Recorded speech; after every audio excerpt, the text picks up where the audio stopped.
Gunung Slamet adalah sebuah gunung berapi yang berada di Jawa Tengah, Indonesia. Gunung Slamet memiliki ketinggian 3.432 meter di atas permukaan laut dan terletak di antara 5 kabupaten, yaitu Kabupaten Banyumas, Kabupaten Purbalingga, Kabupaten Pemalang, Kabupaten Tegal, dan Kabupaten Brebes. Hingga saat ini, Gunung Slamet masih menunjukkan eksistensinya sebagai salah satu gunung berapi aktif di Indonesia. Meskipun demikian, Gunung Slamet tercatat belum pernah mengalami letusan yang besar. Letusan yang terjadi dan terakhir tercatat di tahun 2009 hanya merupakan letusan kecil berupa semburan abu dan lava yang tidak berbahaya. Masyarakat Jawa percaya bahwa Gunung Slamet berada tepat di tengah Pulau Jawa dan menganggap Gunung Slamet sebagai kunci Pulau Jawa. Mitosnya nih pemirsa, apabila terjadi letusan besar di Gunung Slamet, maka Pulau Jawa akan terbelah menjadi 2 bagian dan memisahkan antara bagian barat dan bagian timur. Lalu bagaimana sih asal-muasal nama Gunung Slamet? Gunung Slamet memiliki cerita legenda yang turun-temurun. Nama Slamet yang artinya dalam bahasa Jawa adalah selamat, diberikan karena dipercaya gunung ini tidak pernah meletus besar dan memberi rasa aman bagi warga sekitar. Menurut sejarawan Belanda, Jan Noorden, nama Slamet adalah relatif baru, yaitu setelah masuknya Islam ke tanah Jawa. Kata itu merupakan pinjaman dari bahasa Arab. Ia mengemukakan pendapat bahwa yang disebut sebagai Gunung Agung dalam naskah berbahasa Sunda mengenai kisah petualangan Bujangga Manik adalah Gunung Slamet, berdasarkan pemaparan lokasi yang disebutkan.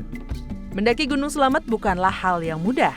Diperlukan kesiapan mental dan fisik dari pendaki karena medan Gunung Slamet yang cukup sulit.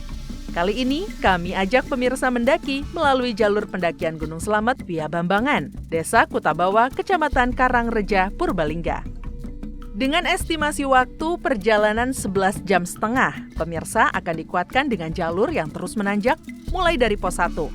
Pendakian akan terus menanjak dan bahkan sangat jarang ditemui jalur landai. Hampir di sepanjang rute pendakian tidak ditemukan air, kecuali di pos 5 di mana pendaki bisa mendirikan tenda. Namun di hari libur atau di hari ramai, pemirsa bisa menemukan pedagang makanan hingga di pos keempat. Hal yang menarik adalah suasana batas puncak saat pemirsa ingin mengejar summit ke puncak Gunung Slamet. Sebelum puncak, pemirsa akan melewati jalur Pelawangan. Namanya tak asing ya pemirsa? Ya, nama jalur dan jalur ini mirip dengan jalur Pelawangan di Gunung Rinjani, Pulau Lombok. Di jalur Pelawangan ini boleh dibilang menjadi jalur yang cukup ekstrim karena jalur terbuka dan medan terbuka dengan batu kerikil dan pasir yang pastinya para pendaki harus ekstra hati-hati. Begitu sampai di puncak, segala lelah dan perjuangan akan terbayarkan. Pemandangan elok dan kawah Gunung Slamet yang dikelilingi puncak-puncaknya menjadi penanda bahwa gunung ini memang sangat mengagumkan.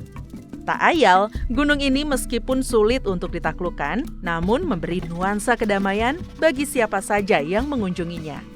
Gunung Slamet memang menjadi gunung yang memberi keselamatan bagi siapa saja yang memujanya. Yuk, teman-teman pemirsa TVR Parlemen, kita kunjungi Gunung Slamet yang menawan ini. Kita rengkuh ke puncak Gunung Slamet dengan selamat. Sampai jumpa di Liputan Intips edisi pendakian gunung lainnya ya.